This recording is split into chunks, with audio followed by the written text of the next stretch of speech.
Grande Matheus resolveu aparecer. Bora. Hello, muito boa tarde, mais um SalaCast, agora com o nosso querido e amado Flávio de Moraes. Uou, hein? Gente, antes de mais nada, com muito carinho, eu vou pedir a você que você se inscreva e compartilhe, chame as pessoas para ver esse vídeo, essa entrevista. O Flávio é um homem que tem bastante conteúdo.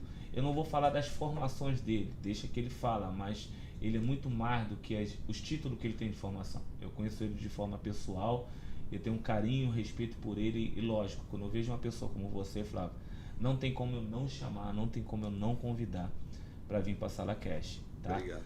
Primeiramente, irmãozão, muito obrigado pelo Eu que carinho. agradeço. Obrigado. Flávio, se apresenta aí, irmão. Fala aí quem é o Flávio de Moraes, o que ele faz, o que ele transborda, o que ele transmite. Flávio de Moraes. Moraes com I. Com I. Flávio de Moraes é casado, tem 3 filhos. Há 27 anos sou CEO da DDM Editora, mas também trabalho na área de tecnologia, então tem a DDM Multimídia, DDM Music e a DDM CIS, que é uma O que empresa é de tecnologia. DDM? DDM, quando nós criamos, em 94, nós lançamos o primeiro guia eletrônico do Brasil, que foi encartado na Folha de São Paulo. Na verdade, foi o primeiro guia eletrônico da América Latina, mas como foi a UOL que lançou, ela falava que era a primeira Então saiu um CD encartado, né? Para quem não lembra, a internet só entrou em 95, então para quem nasceu depois disso não consegue conceber um mundo sem internet.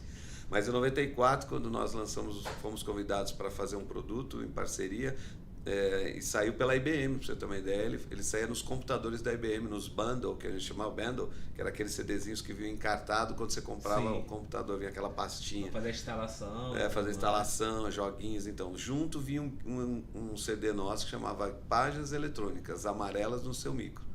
E lá nós fomos o primeiro guia eletrônico a ter quase 200 mil empresas online, porque não existia nada disso. As pessoas conheciam Páginas Amarelas ou as listas telefônicas. Que era aquele livro amarelo bem aquele pesado. Que sujava o dedão. Por isso que os nossos eram as amarelas no seu micro. Então a pessoa podia consultar por bairro. Isso estava limitado no primeiro momento só a São Paulo, porque São Paulo tinha a telefonia, era bem distribuída por bairros. Então a gente conseguia, pelo prefixo, identificar qual bairro, porque não existia essa logística. Sim. Então nós tivemos que desenvolver um algoritmo para identificar de qual prefixo era o telefone, para dizer, quando alguém pesquisava, caía Perdizes, tá? Alphaville, ele caía restringia alguns comerciantes do local. E na época a gente era muito gozado, né? Porque o pessoal tirava um sarro, né? Os caras falavam, vocês são jovens, vocês são muito inventivos. Você acha que alguém vai entrar no computador para consultar a minha empresa? Hoje só se faz isso. Eu tenho registrado isso por escrito. Caramba. Entendeu? Tenho registrado que as visitas dos nossos vendedores, elas eram registradas, né? O que deu, o que não deu, o que não vendeu, porque a gente vendia cotas de anúncio, na verdade. Então, o cara pesquisava e a gente, dependendo do cliente, a gente vendia o anúncio. Você quer que apareça o seu nome, você quer que apareça alguma imagem, algum produto. E lembrando que os monitores da época eram 16 cores, 256 cores, os mais modernos, não é a tela de hoje. Então a gente ainda teve que importar um aplicativo que convertia as cores para sair uma coisa um pouco mais decente. Interessante, Flávio, porque antigamente não se falava aplicativo, falava programa.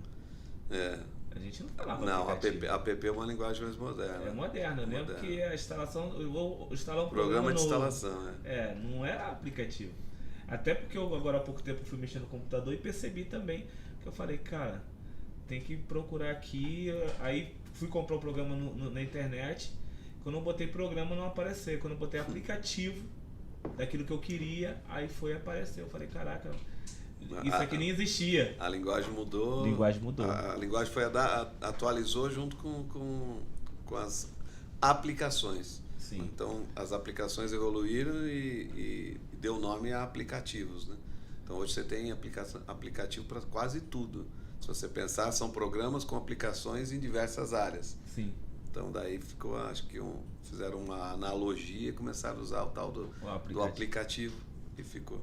Então em 94 a gente lançou o primeiro guia eletrônico, como a gente tinha editora, já em 94 nós fomos convidados por 2 sócios, então, que eles eram diretores da IBM, e falaram, cara, precisamos lançar um produto que a IBM vai comprar, né?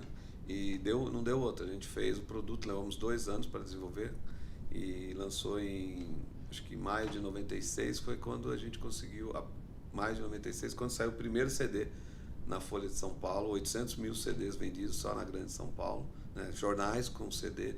Depois na segunda tiragem foi 1,2 milhão, depois 1,5 milhão, depois 2,5 milhões de CDs. Esses números naquela época eram números bastante expressivos. É igual falar também, vender curso online, 1 milhão de cursos online. De certa é forma, um número expressivo, né? A grande diferença que eu vejo é assim, que hoje você abre o Instagram, você abre a internet, você até tem o cara ali que você nunca viu. Naquela época era orgânico o trem, tinha que chegar fisicamente, não tinha como anunciar. Isso aí. Entendeu? Então o recurso que a gente usava, a Folha colocou vários outdoors para São Paulo, vem aí o primeiro guia eletrônico com mais de 120 mil empresas na ponta do dedo, eram umas propagandas assim que eles faziam em alguns outdoors para São Paulo, né? Para chamar a atenção, porque foi um grande evento, inclusive para o jornal. Na época até eles tiveram que fazer uma brincadeira, que eles tiveram que contratar uma máquina só para colar o CD no jornal, porque não tinha produto colado, geralmente era distribuído junto. Sim. E o nosso era um CDzinho dentro de uma capinha. Numa próxima oportunidade eu trago para te mostrar. E aí colava. Aí os caras falaram, tivemos que desenvolver uma máquina. Aí o dia que a gente foi ver a linha de produção, era um monte de neguinho lá colando. Eu falei, é o que a gente conseguiu desenvolver no momento, porque o jornal dobra muito papel, não tinha como passar por uma máquina. Aí eles tiveram que montar uma linha de produção e colar 800 mil CDs, depois 1 milhão na unha. Era a linha de produção deles. Então a gente tinha parceria com a UOL e com a Folha de São Paulo. Na época, o UOL era o parceiro. O que dominava, era o UOL e o Yahoo. Lembra do Yahoo? O UOL e o Yahoo e o Terra, né?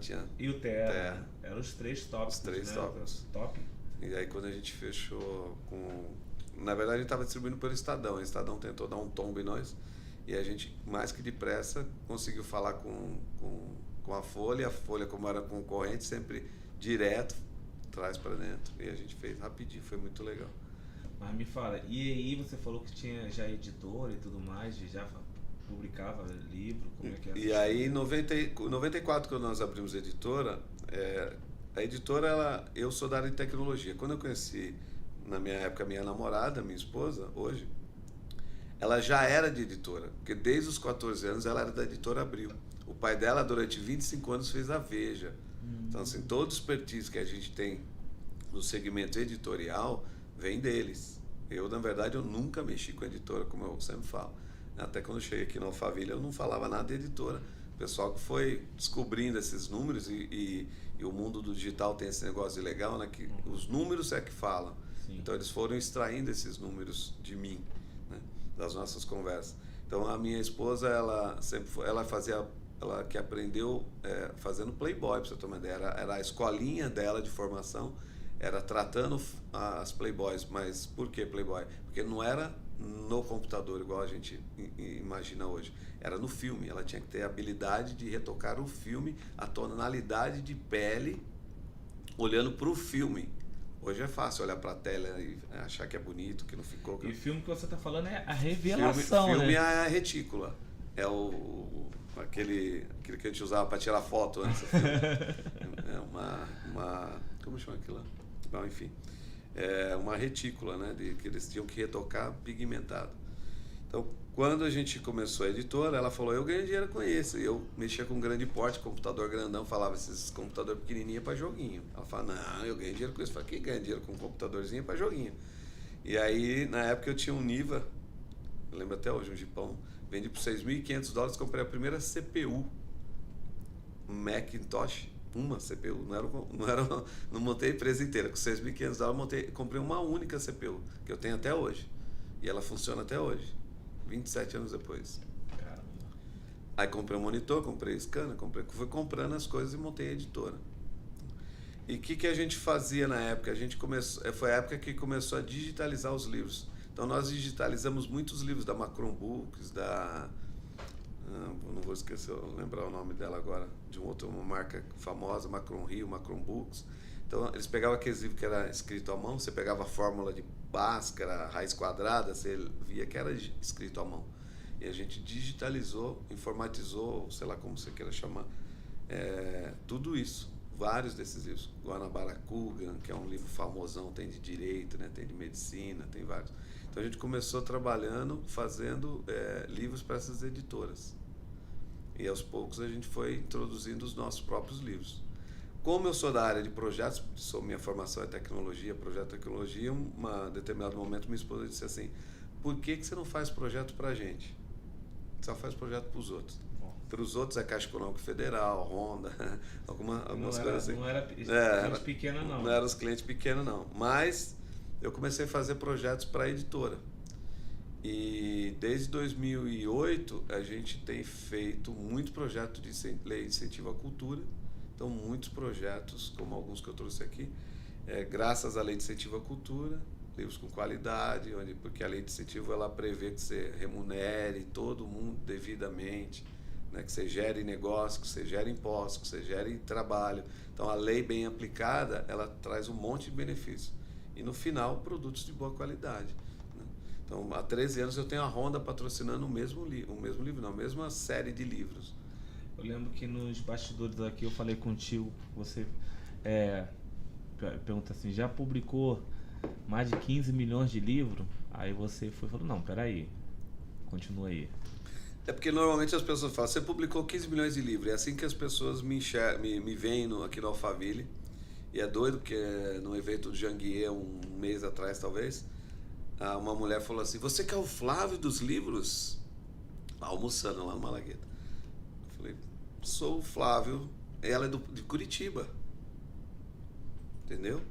A pessoa de Curitiba me identificou como o cara dos livros, quer dizer, as pessoas continuam falando que eu sou o Flávio dos 15 milhões de livros. E tudo bem, é quase isso. Na verdade é mais que 20 milhões, mas ficou 15 e até recebi uma homenagem semana retrasada, uns 20 dias atrás, uma gráfica que faz muitos livros pra gente, falando assim, parabéns pelos 15 milhões de livros. Então me deram um calendário personalizado. Então, é além fronteiras, é além do seu controle. Né? E o que eu pontuei com você foi o seguinte, nós fizemos 15 milhões, na verdade foi mais de 20 milhões, mas não são só livros, né? São publicações, entre elas apostilas, material didático de forma geral. Aquele de baixo ali que você falou. Então. Aqui a gente tem algumas publicações, uma bem bonita, essa daqui. Onde está? Que eu mostro aqui. Essa aqui. Esse foi um livro feito para o Fiocruz, no Rio de Janeiro, Instituto Fiocruz, que é um parceiro nosso. É um livro sobre plantas medicinais usadas pelos índios, lá da Tupi, Guarani, Caiová, no Mato Grosso. Além desse livro aqui, nós temos DVDs que contam as danças típicas, as pagelanças, as rezas deles, né? E danças de jovens que estão mantendo a tradição para que ela não desapareça. Então, a DDM ela é envolvida não só em livros. Nós temos muitos materiais tratando da cultura de uma forma geral. Então, temos livros, temos CDs e temos DVDs registrando e deixando um legado, inclusive, da cultura indígena. Nós somos o único livro de educação ambiental usado no Brasil há vários anos. Essa é uma cartilha. Esse é o que parece livro para o leigo, né? Lombadinha quadrada, mas é uma cartilha de educação ambiental, usado em mais de 30 municípios aqui na região sul. E quem patrocina isso, vou dar crédito a ela, porque é a Honda. Graças a ela, a gente tem vários livros publicados. Estou mostrando aqui no celular, mostrando lá. A Honda é um livro de educação ambiental ligando a história para as crianças. Hoje se fala pouco da história brasileira, sobre o Saci, sobre o Curupira. São lendas, mas são história, faz parte. Os nossos avós, nossos bisavós contavam essa história. Sim. Só que com o advento do digital, está sumindo essas histórias. E aí a gente criou um projeto há alguns anos de misturar o que é novo, que é a educação ambiental, meio ambiente, cuidado com o meio ambiente, com os personagens que faziam isso na época deles. Saci um cuidava do mar, né? De uma certa forma tinha lenda, mas eles estavam relacionados. Então esse aqui, por exemplo, é o Curupira, né? Então sempre tem uma historinha envolvendo a... Caramba, tem alguém tentando ligar aqui, peraí. Vou desligar esse trem. Tirar daqui, para não atrapalhar a gente. Então, o Curupira, temos da Iara, temos o Saci Pererê, temos Cobra d'Água. São histórias que envolvem acidentes ambientais, onde esses personagens eles ajudam a criança a se envolver nessas aventuras. Então é livro infantil, mas só para você ter uma ideia, quem ilustra é o mesmo cara que ilustra o Homem-Aranha e o Zé Carioca. Só para você ter uma ideia da qualidade. A Honda, que eu falei, ela paga, mas... Nossa, mano. Qualidade top. Então, a folha. Olha o brilho. Isso aqui é para É um criança. material, né? muito bom. Então esse aqui Esse aqui... E a gente gosta muito de registrar história das cidades. A gente aprende na escola, tem muita coisa que se ensina nas escolas que não serve para nada. Mas, por exemplo, em vários municípios, se você perguntar, a criança não sabe que rio que nasceu ali, qual é a planta característica, qual é a árvore que é daquela região, quem são os fundadores, quando foi fundado. Então as pessoas não conhecem a história do seu próprio município, da sua própria cidade, do seu próprio bairro, mas vai estudar cultura da África, dos Estados Unidos, clima de monções, que sabe qual que é o relevo da Europa, e não conhece nada sobre as suas cidades. Então a gente criou um outro projeto que fala um Viagem no Tempo. São várias cidades que a gente resgata a história. Caraca, isso aí tinha que ser botado em matéria de escola, sabia? Na verdade, eu tenho um outro livro que está ali, que era para ser uma lei federal, que todos os municípios, ele está até ali, todos os municípios deveriam ter um livro paradidático falando dessas coisas para as crianças. Então, qual que é a população do meu município? É tão triste, porque eu fui em 185 municípios até 2019, pouquinho antes da pandemia, conversar com vários secretários, várias prefeituras. Tem municípios que se reúnem os secretários, eles não conhecem nem o município dele. Se você perguntar qual é a renda per capita aqui, qual é o PIB do município, eles não conhecem.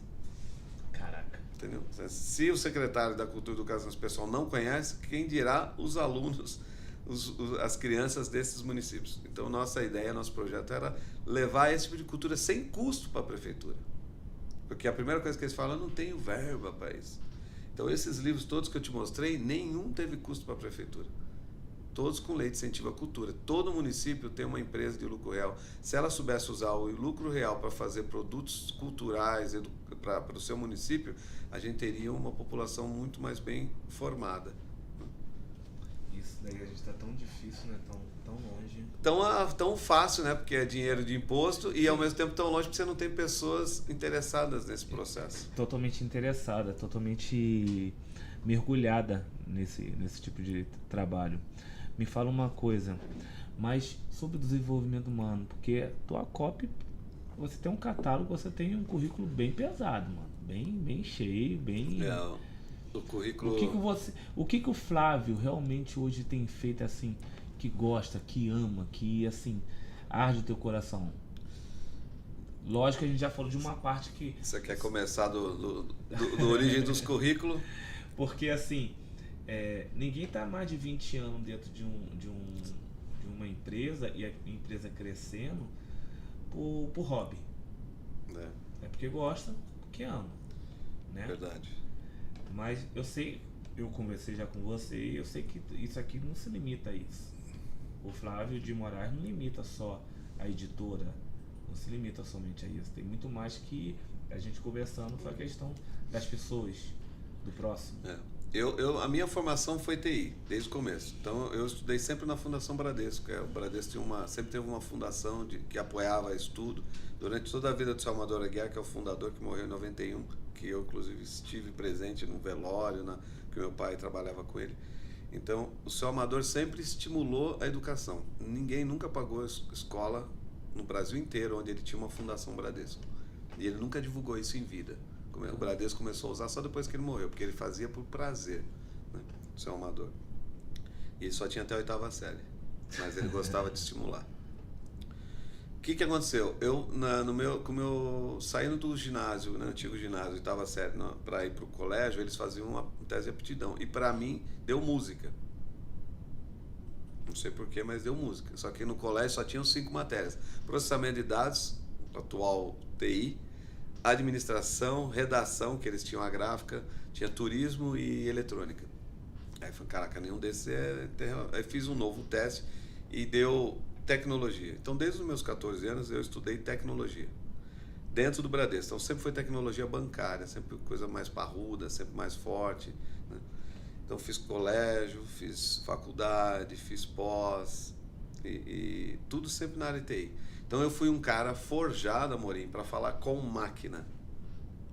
Simplesmente máquina. Se eu cruzasse com você na rua, e na época eu tinha infelicidade de não existir celular ainda, não tinha nem como disfarçar, eu realmente baixava a cabeça e atravessava para o outro lado. Literalmente eu fazia isso. Eu não conseguia, porque vai com o Amorim e pergunta como você está. Eu falo tudo bem e ele ainda quer continuar a conversa, isso já me travava por natureza. Porque eu falo 5 idiomas com máquina, né? Inclusive o COBOL, que é o mais antigo, a Assembler é mais antigo ainda, né? Eu fui professor de COBOL, tenho um livro escrito em COBOL, que eu dava para meus alunos, fui professor de tecnologia, né? Então eu só falava com máquina, era o que eu sabia fazer, e eu era bom nisso depois de um tempo. Só que eu tive a oportunidade de conhecer uma pessoa que virou meu sócio nesse parte da eletrônica, e ele apresentou uma oportunidade de negócio na época, marketing de rede, e eu gostei do que ele estava falando, mas não do marketing de rede. Até eu falei, quero fazer isso aí. Ele falou assim, pô, isso aí é só assinar o contrato. Eu falei, não, você não está entendendo, eu não quero fazer o marketing de rede, eu quero fazer isso aí. O que era isso aí? Quando ele falava, mostrava no quadro branco, ele falava de sonhos. Como as pessoas podem realizar sonhos. E aquilo mexeu comigo, porque eu sempre fui um cara sonhador desde pequeno. Eu imaginava coisas, eu pegava os cremes, minha mãe morreu aos 10 anos, então eu fui criado em casa, mas tinha uma avó e uma tia. E eu pegava os cremes da minha tia e tentava inventar produto. Eu quis ser farmacêutico, eu até fui no exército e até tentei a carreira militar como farmacêutico, para você ter uma ideia. Porque eu acho que inconscientemente eu queria desenvolver algum remédio que curasse o câncer. Mas eu sempre gostei de inventar moda, de desenhar. E esses dias eu lembrando que algumas pessoas, para com isso, para de desenhar, vem trabalhar, vem fazer isso, vem fazer aquilo. Na escola, professora, fui podado. Eu percebi que minha criatividade foi podada lá atrás, as coisas que eu gostava de fazer. Mas eu fui perceber esses dias, sabia? Eu estava pensando com a minha esposa, que eu falei, caraca, eu já escrevi histórias e olha só, eu parei de escrever, comecei a lembrar desses fatos. Eu gostava de desenhar Peter Pan. Qualquer momento que eu estava, eu desenhava Peter Pan e os personagens, assim, eu tinha habilidade para desenhar. Ruim, mas desenhava. Gostava de desenhar. Então eu comecei a fazer o quê? Comecei a procurar oportunidades de me desenvolver como pessoa. Então comecei a dar aula, que foi um desafio maior. Comecei a falar para pessoas, né, ensinar o que eu sabia, que foi o primeiro jeito que eu achei de falar de sonhos.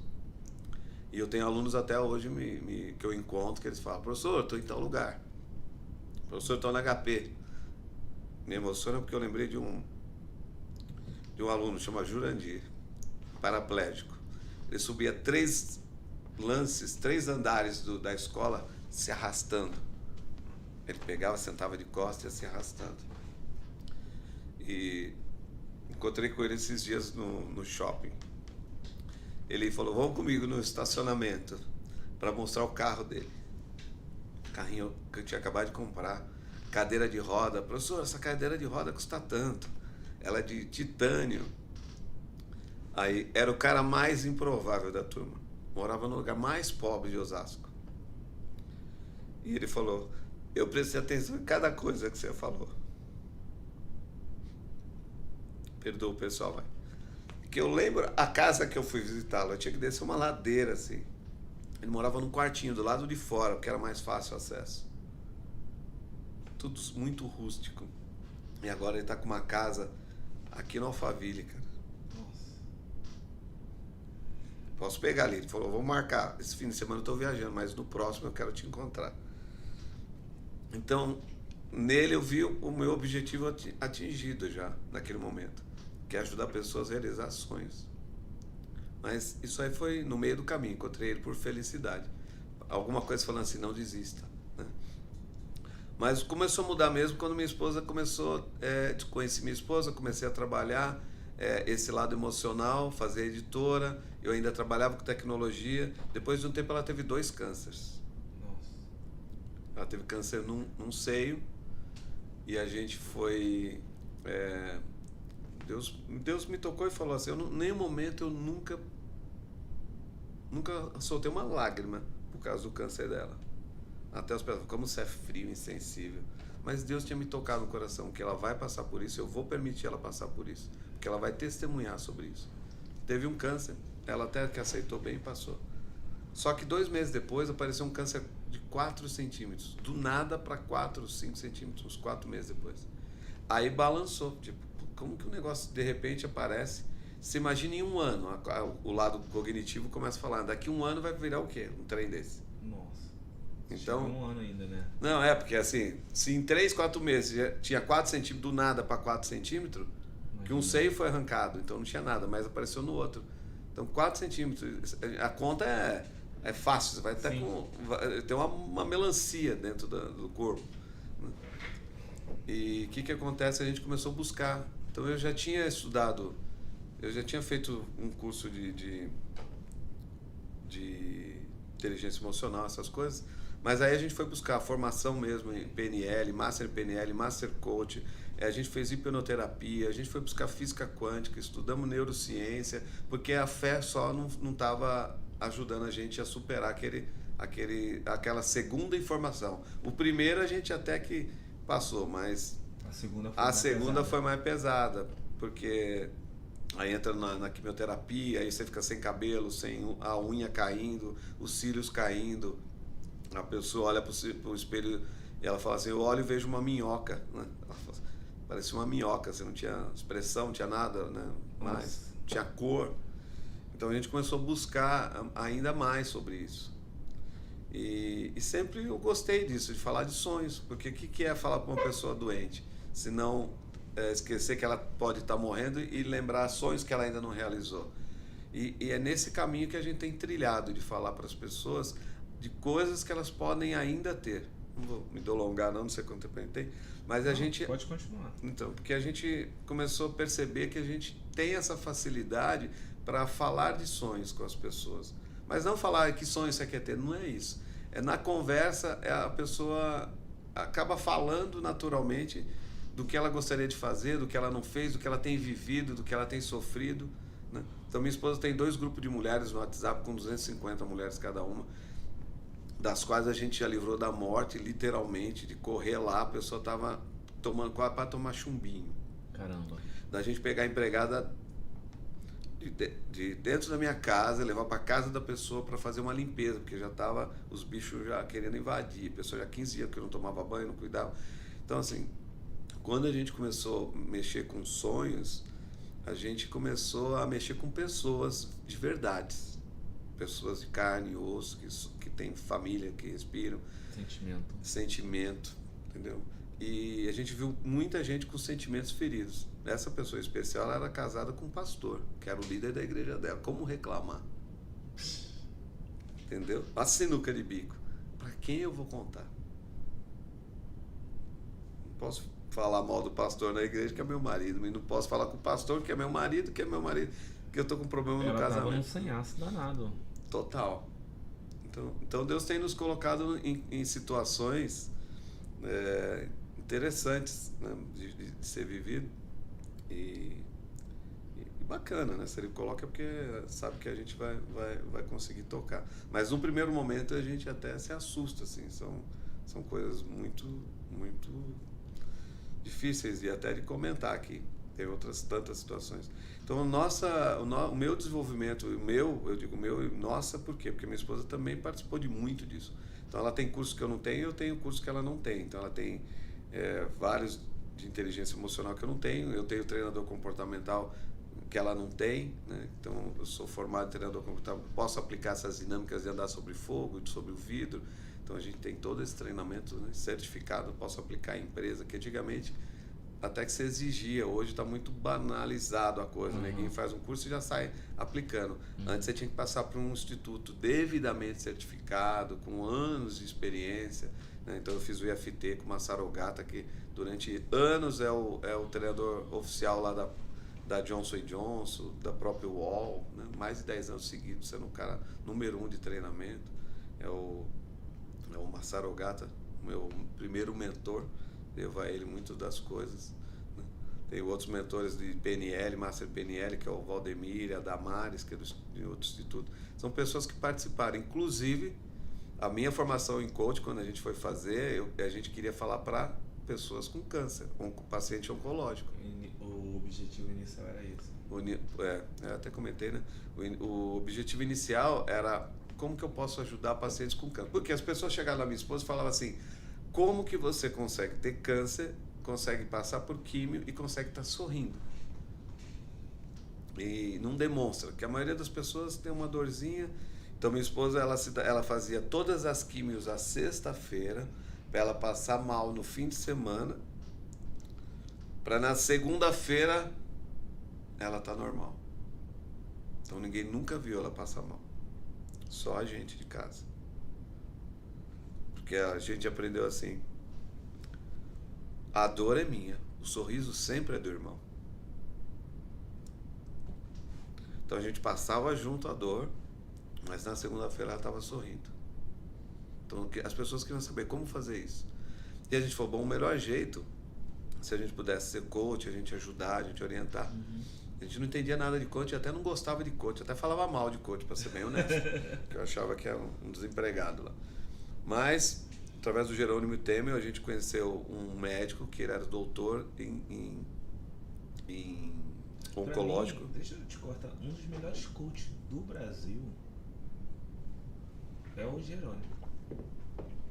É o Jerônimo. Ele não tem evidência aqui em Alphaville como ele tem na internet. Ele tem, sim. Mas assim, eu vi que as pessoas que seguem ele e que modela ele, grandes plays aí, e ele não tem essa relevância como a gente vê, gente aí com menos, não tô desmerecendo ninguém, não, claro, menos conteúdo que ele. Mas, cara, pra mim não existe coach ainda melhor do que no Brasil, igual aquele cara não, mano. Ele tá lá e mora lá nos Estados Unidos. Ele foi para os Estados Unidos, fez um projeto de morar aqui no Brasil, afastado de tudo, vendeu tudo, se desapegou de tudo. De tudo. E ele assim, ele é monstro, né? Ele é incrível, incrível. Eu sou doido pra fazer, ainda que eu sei que alguns programas, eu sei que é uma linguagem diferente, mas eu tenho vontade de fazer a programação do WA dele, que é fenomenal. Sim. E no dia que puder, mas eu quero fazer o presencial.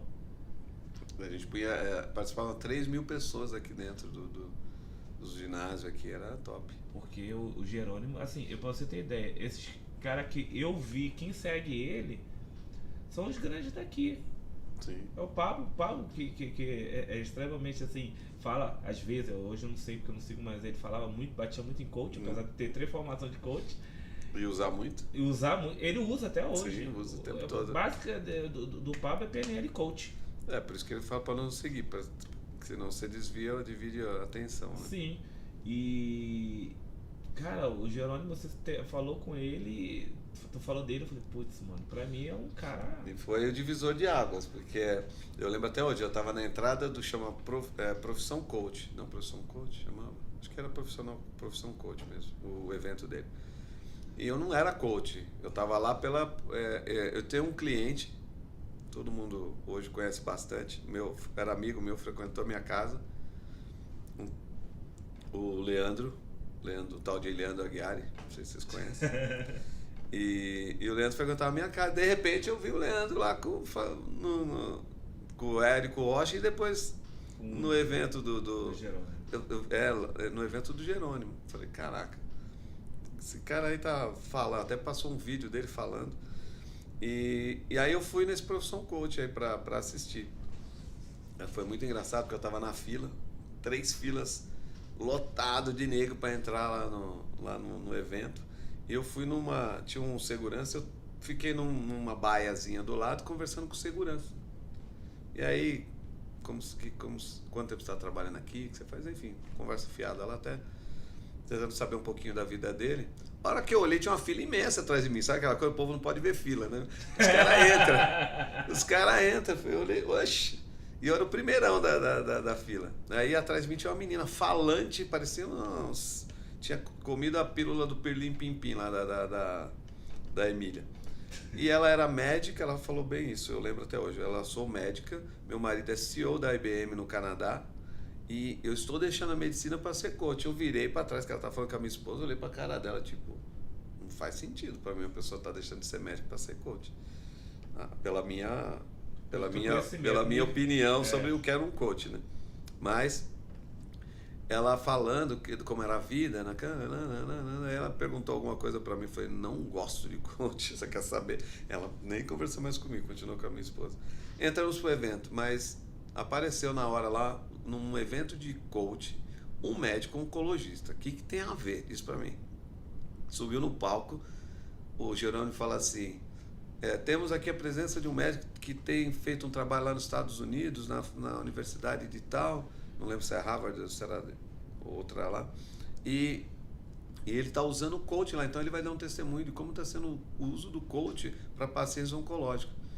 E esse cara começou a falar, falou do como estava sendo, que melhorava a qualidade de vida do paciente oncológico. Aí eu e minha esposa falamos, bom, já começou a fazer sentido porque eu estar aqui, porque não fazia sentido nenhum eu estar no evento de coach sem ser coach. Sim. E não gostando de coach, que era pior, mas por algum motivo eu estava lá. Deus quis que eu estivesse ali. E aí, ele falando, a gente olhou um para a cara do outro e falou, começa a fazer sentido. A gente sempre quer contar as suas experiências, quer falar. A gente não entendia nada de coach, então a gente achou que poderia falar. E fechou a chave quando? Quando ele falou assim, o médico, ele é diretor de um hospital oncológico de São Paulo, ele falou, mas eu fiz esse trabalho com o Ricardo, que está aqui, ó, sobe aí, Ricardo. Ricardo, fica de pé, Ricardo. Aí o Ricardo ficou de pé. O Ricardo, aí o Jerônimo falou, sobe aqui, Ricardo. O Ricardo, ele fazia um tipo de coach, chama coach de resiliência, que até hoje eu não sei exatamente o que é. Mas o que chamou a atenção, quando ele subiu no palco, ele usava a letra tal, o tal, né, um crucifixo em forma de tal. Uhum. E tal é a comunidade da minha filha. Minha filha é uma missionária Shalom, cuja o símbolo é a letra tal. Só usa quem é missionário.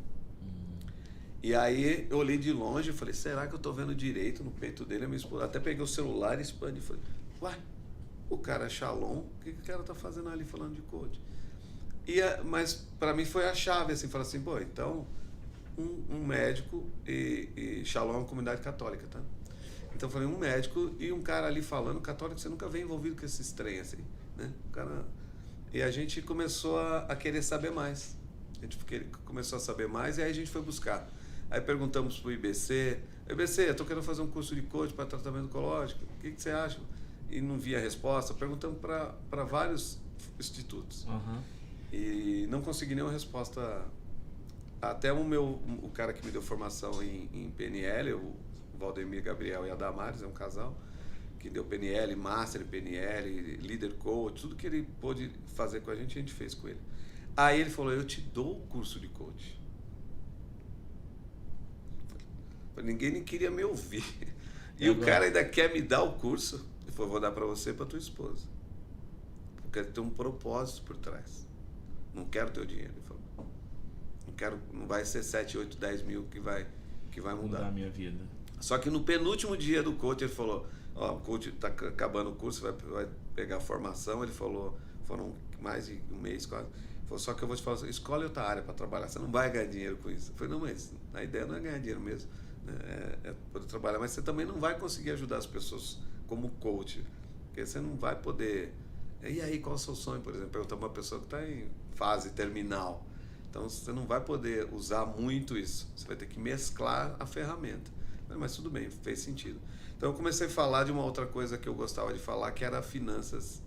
E como eu dou um curso até hoje dentro de igrejas, que é a igreja Finanças à Luz da Bíblia, então eu comecei usar um pouco do coach, um pouco de PNL e criei um curso chamado Inteligência Financeira, que na verdade é Finanças à Luz da Bíblia. Mas quando a gente fala pro leigo é Inteligência Financeira. Sim, entendeu? Sim. E eu falo sobre isso. Aí eu pego aquelas coisas que mais bloquearam as pessoas sobre finanças, pessoas que não sabem lidar com dinheiro, conseguem ganhar, mas perde, né? Todas essas coisas que hoje em dia a gente costuma ouvir falar de desbloqueio, né? Então eu consigo ressignificar as pessoas usando as ferramentas de PNL, de coach, dentro do curso financeiro. E eu gosto de tratar as pessoas de forma tricotômica, que eu falo, né? Porque Jesus quer sim sabedoria, estatura e graça. Se Deus quis que isso ficasse registrado, é porque é importante saber que o ser é alma e espírito. Mas o que me chamou a atenção nessa fala, não sei se a frase te chama a atenção de alguma forma, mas para mim chamou a atenção por que sabedoria, estatura e graça, e não estatura, sabedoria e graça, que seria o mais normal? Por que Deus quis colocar a sabedoria primeiro do que a estatura? Se a gente cresce primeiro na estatura, bebê, criança, adolescente, e depois a gente começa a ter uma consciência, uma mente, e depois a gente, né, começa a ter uma conexão maior com o espírito. Espírito e alma a gente sempre tem, mas a gente começa a desenvolver essas coisas, né? Então a gente desenvolve primeiro, eu penso, fisicamente. E comecei a prestar atenção. E dentro do curso eu falo sobre isso, sobre a sabedoria. Então a gente, assim como dá curso para o corpo, né, meta smart, balanço, orçamento, previsão, a gente também dá sobre inteligência emocional para aprender a lidar com os bloqueios, e espiritual, que na Bíblia fala sobre dinheiro, né? E uma das coisas que mais a Bíblia fala é dinheiro. Você sabe quantos versículos tem na Bíblia sobre dinheiro? Não. Sobre amor? Não. Fé? Não. Que todo mundo acha que a Bíblia é um livro de fé, é um livro de amor, não é? Sobre fé, pouco mais de 400 versículos. Sobre amor, pouco mais de 400 versículos. E sobre dinheiro, prosperidade ou essas coisas, 2.300. Você sabe, sim, sabe? Você sabe. Mas, então, assim, tem um segredo aí que não é contado, né? E aí começou a me chamar a atenção. Eu comecei a buscar conteúdo para isso. E eu montei essa formação. Tem ajudado pessoas a gente acaba caindo no se desbloquear, né? Sim. Mas o conhecimento faz você se desbloquear.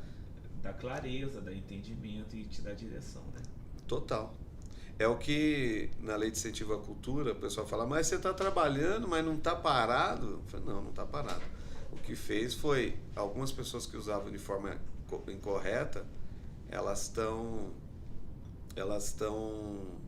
sendo não estão sendo prejudicadas porque elas fizeram errado. Elas vão ter que aprender a fazer direito para usar a lei. A lei é aberta, é pública, está na internet. Você entra lá e preenche o projeto e pronto. Não tem nenhum bloqueio, né? O bloqueio está na cabeça das pessoas que estão fazendo errado. Então, como a gente sempre fez, continua fazendo, a gente continua se utilizando. O que mudou? Mudou sim alguma coisa. O novo governo, ele entende que o que é cultura? Porque os antigos governos entendiam que cultura era uma peça de homem pelado com criança bulinando, é cultura, né? Fazer passeatas N é cultura. O novo governo entende que tudo que muda a sua condição de vida muda a sua cultura. Então, se eu te dou um curso de operador de câmera para um menino que só tinha a oportunidade na rua de roubar ou vender droga ou pedir, eu mudei a cultura dessa criança. Ele, a partir de agora, ele tem uma outra possibilidade que não existia. Isso é ampliar a cultura de um povo. Entendeu? Então, isso mudou. Tanto que abriu novas vertentes para possibilidades de curso. Fabiana Pérez. É a nossa ghost. Essa é um doce. A dor é minha, o sorriso sempre é do irmão. Grande pessoa. Ela botou aqui. Essa é uma mulher com um coração muito bom. E você também é. Porque eu vi você honrando muita gente. E Jesus fala isso. Não se engrandeça. Engrandeça o irmão. Sim. E você está fazendo isso desde quando tu sentou aqui. Tu citou nomes. Nem percebo. Por ética você não falou alguns. Poderia ter falado, não tinha problema nenhum. Porque eu não vi você falando mal de ninguém. Você só falou pessoas boas que agregou na sua vida, na sua família. E você fez exatamente aquilo que Jesus fala. E você é um grande homem. E é engraçado que eu não entendo um pouco as pessoas que querem ser grande homem, mas Jesus falou que tem que ser pequeno no reino. E você mostrou isso agora. Você ficou menor do que todos. Falando da tua história, mas você não se engrandeceu. Você exaltou o nome de Deus através da vida das pessoas. E quando a gente faz isso, Flávio, a gente se torna pequeno, aí somos grandes. A Bíblia fala isso, não é eu. Amém. Entende? E você, de forma simples, natural, você propagou o evangelho aqui com a sua vida. Eu não sei nem... Eu tenho amizade com o Chico, mas não sei nem qual é a sua dominação, nem nada, nem suas crenças religiosas. Sei que sim, eu vejo Deus em você. Isso é fato. Isso é indiscutível. Amém. E assim, eu tô me sentindo honrado. Achei bonito. A dor é minha. O sorriso sempre é do irmão. Eu falo com meu sobrinho o seguinte: quer sofrer? Sofre calado. Entrega para aquele que pode te ajudar. Sim. Agora, a alegria não tem limitação. Transmita a alegria para todo mundo que chegar perto de você. Que as pessoas sintam a felicidade em você. E foi o que você fez aqui. De forma simples. Você segurou algumas coisas, segurou até as emoções para não chorar, mas não conseguiu. Entende? Eu sou muito honrado e amado por Deus por ter você aqui. Eu digo mesmo, meu amigo. Te conhecer desde o primeiro dia foi um presente. É um presente. Deus já atrai aquele que... uma vez eu fui fazer um elogio, um carinho, que um amigo foi lá na minha empresa, lá no Rio de Janeiro, e deu um upgrade na minha gerente. Que ela estava precisando, estava com uma baixa estima e tudo mais. E primeiro ele foi lá fazer o vídeo, as fotografias da empresa, e ele viu ela, e eu falei que, pô, ela tá mal, tal. A gente tá no processo de desenvolvimento, tá? E aí ele, de repente, ele vai lá com a esposa dele, que é maquiadora, e ele lá na empresa, e fez fotografia, fez vídeo, tudo pra ela. Eu fiquei sem saber como agradecer. E ele falou uma coisa que eu não esqueço, que faz parte do que eu vou falar aqui. Ele falou assim: você atrai aquilo que você é. Quando ele falou aquilo, eu comecei a chorar. Eu falei, cara, ele, mano, tu gerou muito conteúdo da minha vida. Eu não sabia. As palavras e tudo mais, ele falou assim: eu tô fazendo aquilo que você me impulsionou. E você não falou nada. E a mesma coisa você. Essas pessoas que vêm até você, é porque você é isso. A gente atrai, você sabe. Você acabou de citar que estudou quântica. E a lei da atração é uma lei secundária. Então não vem com essa conversa fiada que foi coincidência, foi isso, foi aquilo. Não, mano. A lei primária é o que? A vibração. Você vibrou isso. Essas pessoas boas que foi até você, eu me senti amado também. Porque se você veio até mim, é porque eu vejo eu em você. E vice-versa. Então a gente está vibrando isso. Obrigado mesmo pelo carinho, obrigado pelo que você compartilhou aqui. A dinâmica era para ser outra, mas graças a Deus foi do jeito que Deus quer. E assim, eu já gostava de você. Agora eu gosto mais ainda. Obrigado mesmo pelo carinho. Obrigado. Eu que agradeço. Obrigado pelo teu posicionamento. Essa é a terceira vez que eu te vejo. Espero poder vê-los mais, então. Não, vamos sim. Vamos sim. Eu vi lá a sua postagem lá junto com o Wendel também, que é o meu irmão querido. Mas assim, é indiscutível como Deus faz. A terceira vez, mas vamos se encontrar. Eu lembro o dia que eu te conheci, eu tava lá, eu arrastei aquela galera pra lá no Paulo, que você tava lá, a mãe do Paulo sentou lá, lembra? Então essa é a quarta vez, eu não lembrava dessa vez. Sim, eu tava na mesinha lá, tava o Wendel, a mãe do Paulo, a irmã do Paulo. Eu tava sentado de frente com o Wendel. Tava você e o Charles. E o Charles. O Charles eu lembro, você eu não lembro, aqui doido. Que eu peguei. Eu tenho o vão mas eu não tenho a imagem. Você tava do meu lado esquerdo, porque eu sentei de frente pro palco, o Wendel ficou de costas. Ah, tá. Entende? Eu dei a volta e fui... Eu chamei aquele pessoal, que o Wendel falou assim: Cândido, você é o cara do network, vem com a gente. Aí eu comecei a puxar um aqui, outro ali. Aquele dia a gente não conversou. Não. Então por isso que eu não lembro. Sim. Aí eu lembro do dia que eu vim aqui, tava o Wendel e o Fernando. Sim. E a esposa, que falaram lá do Drachma.